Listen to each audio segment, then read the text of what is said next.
Hey, what's up? Lightboltjoe here. Today we are going to discuss Big Hero 6, the series. This television series is spurred from the 2014 movie of its same name, Big Hero 6. Big Hero 6 is based off of the Marvel and Man of Action comics that came out many, many years ago. Many character differences and plot points and ages and regions, etc. So Disney really took a whole different interpretation of the Big Hero 6 team, which teams up with Spider-Man at some point. We did talk about the movie way back when, my emotional attachment to that film. So when Disney announced that they were going to be making a show that was going to be premiering on Disney XD in 2017, I was very hesitant. I was like, how can you take this gorgeously crafted 3D film and mutate it into this 2D film, 2D show? And I was like, this can't be good. This can't last more than a season. And here we are. Season 2 just debuted on, not debuted, but it was just put on to Disney Plus, and Season 3 is going to be coming out soon. So Disney XD had the first season, Disney Channel had the second season, and Disney Channel is getting the third season as well. Like I said, Disney Plus has a lot of, has the 2 seasons right now, because Season 2 just finished airing, like a month or so ago, and they have Big Hero Shorts as well, which are like little 2 to 3 minute minisodes, if you will. I'm obsessed with this show. I have very high standards when it comes to everything. We all know this, right? I discuss numerous details about numerous production companies, actors, actresses, talents, creators, artists, producers, directors alike, right? I am blown away by this show from the craftsmanship that actually went into this. It literally feels like a true continuation of the movie that came out 6 years ago. It genuinely doesn't feel fabricated. It just is one continuing story. So it reminded me a lot of Nickelodeon's Last Airbender, Avatar: The Last Airbender, and Avatar: The Legend of Korra. I have my beautiful fire, air, water, earth symbols, the Avatar cycle. Big fan. Big fan. I have all my comics. Obsessed with the shows. This show reminded me a lot of those shows because it's a continuing story. It's not like, you put an episode of SpongeBob on and you could just watch it and laugh and just have a good time, or Fairly Odd Parents, things like that. This had a continuing plot point. So season 1, we'll talk about season 1, then we'll talk about season 2, and I laughed and cried through all of the seasons. Let's put it that way. It was just so intense. So let's try to talk about it, let's try not for me to cry. The pilot episode, the first episode, is a in-between episode. So at the end of the movie, the original Baymax that Tadashi created, Rocket Fist's Hero out of the portal as it's collapsing to get Abigail Callahan out of the portal. Professor Callahan is, revealed to be the villain. He goes to prison, and then we kind of get a cutscene of Hero going into Tadashi's workspace at SFIT, San Francisco Institute of Technology, SFIT. I need a hat that says SFIT. I just need one. And then Hero fist bumps the rocket fist that Baymax used to get him out, and he goes, blah, blah, blah, blah, right? That's the thing that they do. And then the Hero Hamada nurse chip pops out of the glove. And then it's a quick cut scene to Baymax opening his eyes again, looks down, and he goes, "Hi, I'm Baymax." And then, no, I'm sorry. He goes, "Hello." And then Hero goes, "Baymax?" And then Baymax goes, "Hero?" Or "Hello, Hero." And then there's a hug, right? It's adorable. So the first episode of the show shows us how Hero got the chip and built the skeletal form, rebuilt Baymax. Because the Baymax in this show and the Baymax we see at the very, very end of that movie is not Tadashi's Baymax. It is a different Baymax. It's later revealed that Baymax's memory is basically cloud servered, right? So the first few episodes, is Hero rebuilding Baymax, and Baymax is on a screen anywhere he goes and stuff like that. And you have Go-Go, you have Honey Lemon, you have Wasabi, you have Fred, the Big Hero 6 group.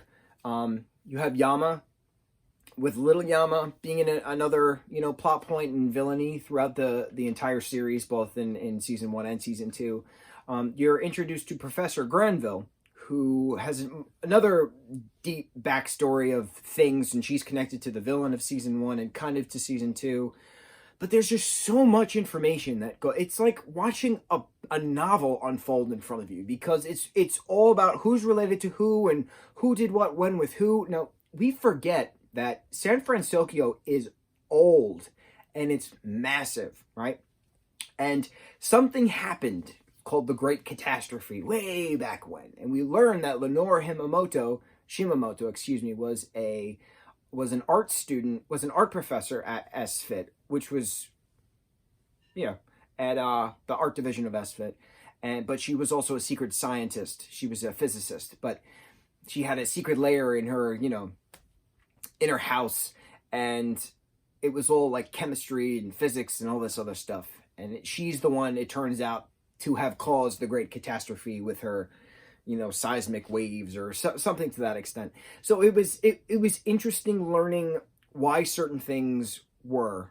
That this show really served as a prequel and sequel to that original film that we got, that Disney gave us. Tadashi is referenced a billion times. 2 to 3 moments of crying, tears coming out of my eyes. The Halloween episode in season 1, because Obake is the main villain. We later learned his name is Bob Aiken, Obake. But he tricks everyone in a haunted house to like face their fears, kind of a thing. Because they have like these fear lenses on, and like all they see is like, all of their fears, like literally in their mind. So like Wasabi's afraid of heights, so that's all he sees. And Honey Lemon's afraid of hippos, so that's all she sees. And Gogo's afraid of leprechauns, so that's all she sees. And Hiro's afraid of, disappointing his brother, basically. So it's Hiro seeing Tadashi, and they have a conversation, and then he's like, wait a minute, you're not Tadashi. Starts freaking out. And it was just so emotional watching that, because it's Tadashi, right? That's why Big Hero 6 is Big Hero 6. They're doing it to remember Tadashi's legacy, because everyone needs to be helped. You have a moment in season 2 where, and I cried a lot watching the show, where it's the Christmas episode, and it wound up Tadashi gave Hiro a gift, but he like left it in the Christmas boxes so that way Hiro could find it. Also, it's only been a couple months since Tadashi died, by the way. That Tadashi died at like the end of a semester. Hiro joined at the very end of that semester, caught up with summer work, started the fall semester with his friends, and then they got to graduate at the end of season 2, which was really at the end of that semester. So it's I'm going to say a full year's encapsulation between the movie and, no, not even, maybe 8 months. And then this legacy speech that Hiro gives of Tadashi. Point being, and I kind of got off track a bit, but this was the first Christmas without Tadashi. So we get a flashback of the Christmas before Tadashi died, and that he and Hiro were working on like this little snow machine kind of thing, and they caused a blizzard in the Lucky Cat Cafe that Aunt Cass owns. Hysterical. And then this Christmas episode was them while working with Cray, who's another main character in this series. Hysterical. Cray and his assistant Judy. Perfect. The goal was to find the present that Tadashi gave, because Hiro accidentally lost it and it went from person to person to person, and they eventually found it, and it turns out Tadashi fixed the snow machine, and they could all snow and be merry in the streets, and just Hiro bawling his eyes out on his bed with Aunt Cass crying as well, hugging him, saying he's always with us. Oh my God, this is not a kid's show, people. This is not a kid's show. Let me tell you. Whew. And then at the very end, Tadashi's honored with a memorial, and, it's an honorary degree, and Hiro gives the speech. Aside from all of the very emotional, hearted route, there is so much comedy in this. Baymax learns sarcasm. He learns about art. He's hilarious. There's a lot of different monsters which is cool because it's shown how they're introduced. There's a lot of different villains. You have High Voltage, which is a mom and daughter duo who dance with electricity and rob places. You have Momakase, who's this incredible ninja warrior, and we get her backstory, and she teams up with Hiro at one point to get her family's samurai swords back. Oh my god, just so much heart everywhere. And you feel for these villains, and you're like, oh my god, why have I hated you all this time? You have Obaki doing his crazy stuff because he wants a new catastrophe, but in the process he makes Noodle Burger Boy, who is one of Fred's greatest, like, duos of funniness, aside from Minimax, who is a mini Baymax, Minimax, to keep an eye on Fred that Hiro makes. Let me tell you, Fred is just so perfect in general, and in this series, he is hysterical. Richardson Mole is Fred's arch nemesis, hysterical. Sean Giambrone is the voice of Mole, hilarious. Who else? Let's see. You have Trina, who is a daughter of Obake, is a robot. So Trina and Noodle Burger Boy are brother and sister, quote unquote. WTMP, by the way, that's how you should always order your burgers from now on. I would like an Impossible Burger, WTMP. Way too many pickles. It's just so great. The level of hilarity that goes on with this show, it's Noodle Burger Boy. And there's a Noodle Burger Boy theme song, and he does this the whole time, and it's just great. It's just great. You have Bessie, who's a meteorite, and you have you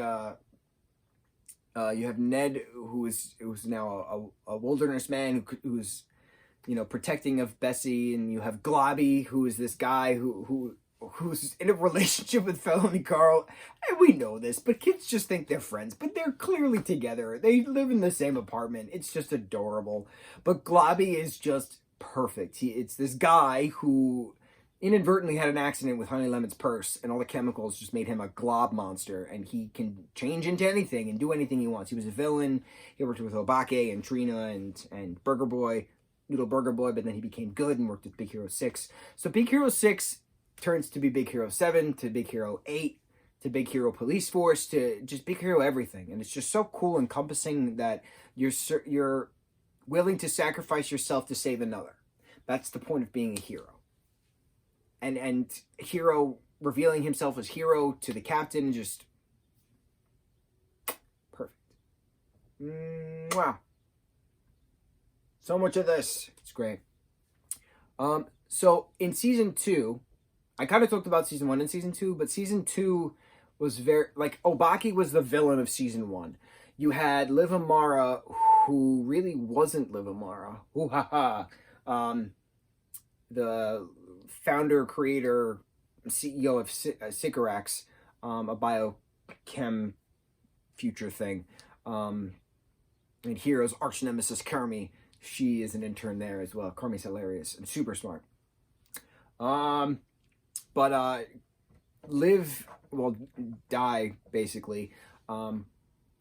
Diana, like, creates all these monsters to wreak havoc on San Francisco in the first half of season 2 in order to save Liv, because she actually has all these parasites inside of her, and Baymax and Hero, like, become the microbots with this serum to, like, kill the parasites inside. It's incredible watching this all go down.